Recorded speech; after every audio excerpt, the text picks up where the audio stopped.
Sunday Bible and Gospel readings.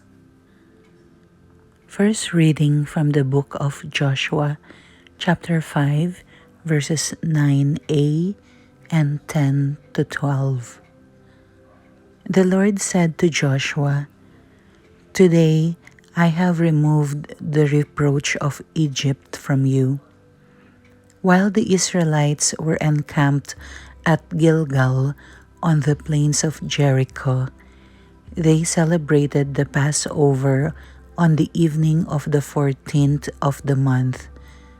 On the day after the Passover, they ate of the produce of the land in the form of unleavened cakes and parched grains. On that same day, after the Passover, on which they ate of the produce of the land, the manna ceased. No longer was there manna for the Israelites, who that year ate of the field of the land of Canaan.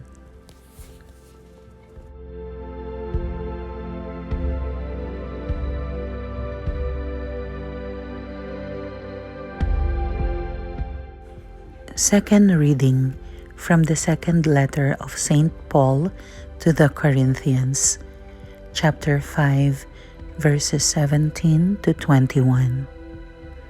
Brothers and sisters, whoever is in Christ is a new creation. The old things have passed away. Behold, new things have come. And all this is from God, who has reconciled us to himself through Christ and given us the ministry of reconciliation. Namely, God was reconciling the world to himself in Christ, not counting their trespasses against them, and entrusting to us the message of reconciliation. So we are ambassadors for Christ, as if God were appealing through us. We implore you on behalf of Christ, be reconciled to God. For our sake, he made him to be sin who did not know sin, so that we might become the righteousness of God in him.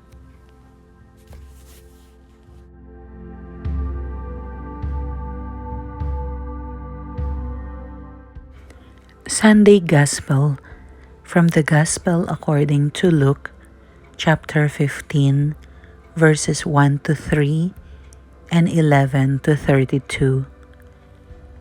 Tax collectors and sinners were all drawing near to listen to Jesus, but the Pharisees and scribes began to complain, saying, "This man welcomes sinners and eats with them." So to them, Jesus addressed this parable. A man had 2 sons, and the younger son said to his father, "Father, give me the share of your estate that should come to me." So the father divided the property between them. After a few days, the younger son collected all his belongings and set off to a distant country, where he squandered his inheritance on a life of dissipation. When he had freely spent everything, a severe famine struck the country, and he found himself in dire need. So he hired himself out to one of the local citizens, who sent him to his farm to tend the swine. And he longed to eat his fill of the pods on which the swine fed, but nobody gave him any. Coming to his senses, he thought, "How many of my father's hired workers have more than enough food to eat, but here I am, dying from hunger. I shall get up and go to my father, and I shall say to him, Father, I have sinned against heaven and against you. I no longer deserve to be called your son. Treat me as you would treat one of your hired workers." So he got up and went back to his father. While he was still a long way off, his father caught sight of him and was filled with compassion. He ran to his son, embraced him, and kissed him. His son said to him, "Father, I have sinned against heaven and against you. I no longer deserve to be called your son." But his father ordered his servants, "Quickly bring the finest robe and put it on him. Put a ring on his finger and sandals on his feet. Take the fattened calf and slaughter it. Then let us celebrate with a feast, because this son of mine was dead and has come to life again. He was lost and has been found." Then the celebration began. Now the older son had been out in the field, and on his way back, as he neared the house, he heard the sound of music and dancing. He called one of the servants and asked what this might mean.